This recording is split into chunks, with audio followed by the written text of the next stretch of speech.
Get the doors open here early in the morning. It's freezing out here at the moment. I think we've got down to about -2, -3.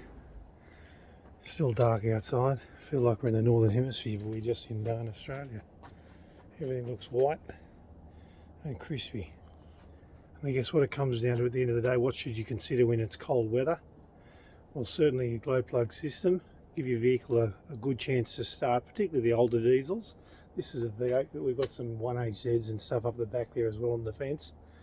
Give those things a bit of a chance to actually start up. So turn the ignition on, put your seatbelt on, let it glow. Even if the light goes out, the thing will still keep glowing for another 4 or 5 seconds or so. You'll generally hear another very quiet little click, and that means that it's finished the full glow, and then you could start it. You don't have to always do that, but it just makes things a little bit easier on the starter motor, and it gets things inside the engine a little bit warmer, ready to start. If it's still playing up, then you better get the glow plugs checked out. I don't know whether you can see this Land Cruiser, but that's a lovely 1HZ, and she's all icy on top. Rubbish bins, the same deal. Cold. Where's summer? Baden, let's go back to Townsville. So all nice and white on top here. Can't even rub it off, it's that cold. But yeah, sometimes I get asked about fuels. What's this gelling or waxing of fuel that goes on? When it gets really, really cold, diesel's oily, it gets thicker and thicker. And it's already like WD-40, but it does get thicker and thicker and thicker. When you get to really deep -degrees, you actually get wax separates out of the fuel. When it warms back up again, it all disperses back in the fuel again. So you might start your vehicle in really, really cold. Maybe you've left it out in the snow down there at the snowy mountains for 3 or 4 days or something like that. And you start it up and it seems to run for about 15 seconds and then cuts out. And you try and start it again and it may not start or whatever. You'll find that you might have fuel waxing.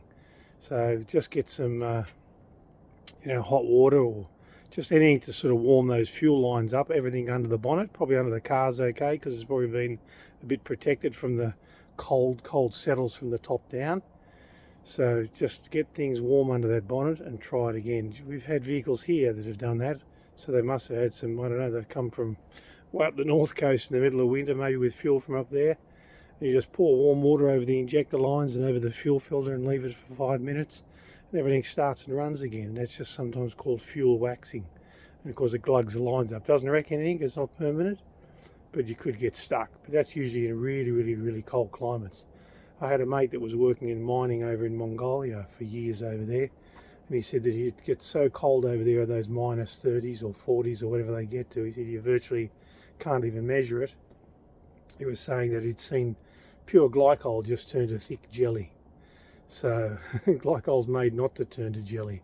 So I can tell you what that would be cold. And they used to wrap electrical wire all the way over the fuel lines from the tank all the way up to the front to under the bonnet on the Land Cruisers, and then sort of virtually short it out, but over a long length it wouldn't catch the wire on fire, it'd just get warm, and of course it would melt the wax that would be in the lines and they could drive the vehicle. So yeah, in those extreme conditions, just crazy. And I guess another little thing we can quickly have a chat about is it goes back to in these real cold mornings, viscosities, we think it's cold, it's still nothing. Some of these viscosities, like these 030 oils that are made for Northern Europe, Northern America, Japan, the cold climate areas, can stay a little bit thinner for startup. In Australia, it's less of a concern. I mean, there's, if you're running maybe like this Cruiser, you could run a nice 540. We've still got to remember we get hot. So don't forget that upper number. Don't just get fixated on the number down below, which is really irrelevant to Australia. So there's a little bit of a morning walk around in the dark. Wait for that sun, wherever it is, to come up and get back into the work. And we'll see you guys a little bit later. I'm Andrew from Berrima Diesel. Keep watching our Facebook, YouTube, Instagram, Snapchat or TikTok. And of course you can find out more about looking after your diesel with some little tips and tricks.